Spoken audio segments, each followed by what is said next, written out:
a situação contratual de Alan Franco segue indefinida no São Paulo. Com o contrato se encerrando no final deste ano, o zagueiro tem sido alvo de rivais do tricolor. Quero falar agora sobre o São Paulo e a renovação de contrato de Alan Franco, em que pé está. Vale a lembrança de que restam apenas 4 dias para que o São Paulo estenda o contrato do atleta, sem correr o risco de vê-lo assinando um pré-contrato com qualquer outro clube do Brasil ou do exterior. O contrato do Alan Franco com o São Paulo se encerra em 31 de dezembro.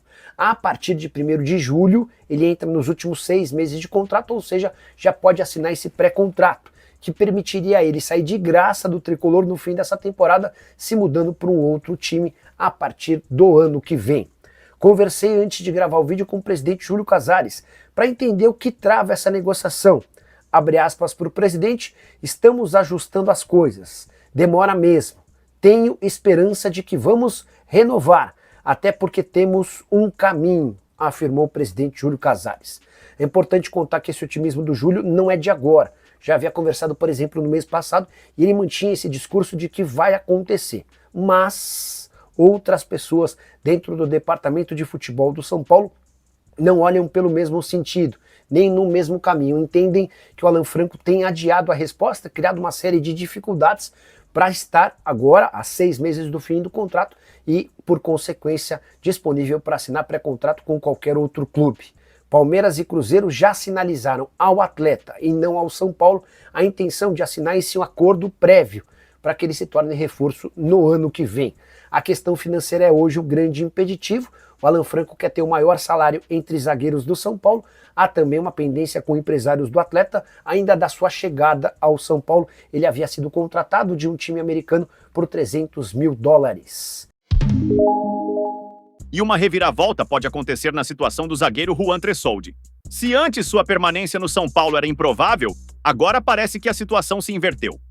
Bom, é o seguinte, a história do Juan Tressoldi. Até ontem, né, inclusive gravamos vídeo aqui, trouxemos as informações, mostramos todos os lados dessa história. Eis que ontem à noite, né, e lembrando que ontem o Crespo foi apresentado e o Crespo vai utilizar um São Paulo com 3 zagueiros, né, nesse início de trabalho. E o São Paulo entendia que poderia dar uma última cartada. E ontem à noite começou a fazer um trabalho ali de bastidor, com o staff do jogador e tal, aquela coisa toda. Hoje pela manhã, o trabalho já começou a ser feito de maneira mais assim forte ali, conversando com o Sassuolo, e aí a tentativa é fazer com que o Sassuolo amoleça nessa situação, né, consiga dobrar o Sassuolo e o Sassuolo consiga reemprestar o Juan, que tá machucado, que, né, provavelmente vai passar por cirurgia, e aí você reempresta o jogador, recupera o jogador, e aí você tem mais uma temporada, e aí você coloca uma meta mais baixa e tal, aquela coisa toda, vira uma obrigação de compra e você em 2026 efetua esse pagamento. Um novo modelo, né? Um novo modelo, e o São Paulo tenta esse novo modelo. Ainda está um pouco reservado esse novo modelo que o São Paulo está tentando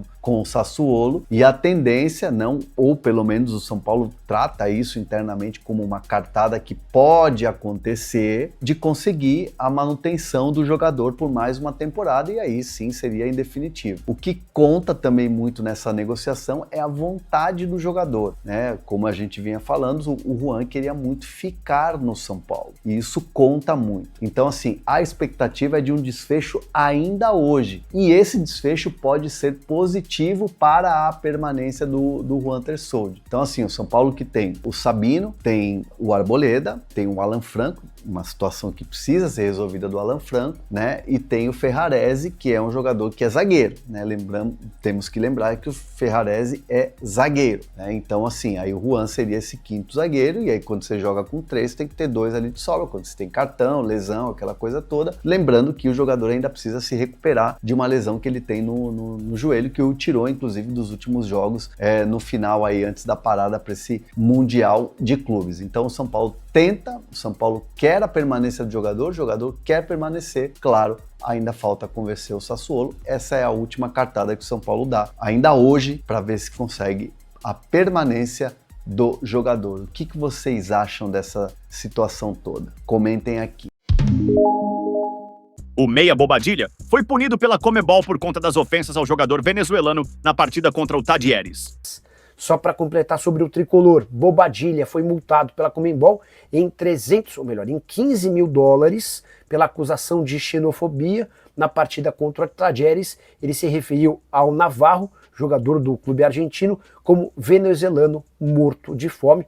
O caso deu uma confusão, Bobadilla chegou a ser levado para uma delegacia e a Conmebol aplicou essa brilhante multa, obviamente que eu estou sendo irônico, de 15 mil dólares. É isso, meus amigos. Se chegou até aqui no vídeo, deixe seu comentário e não esqueça de deixar o like e de se inscrever aqui no nosso canal. Valeu e até a próxima!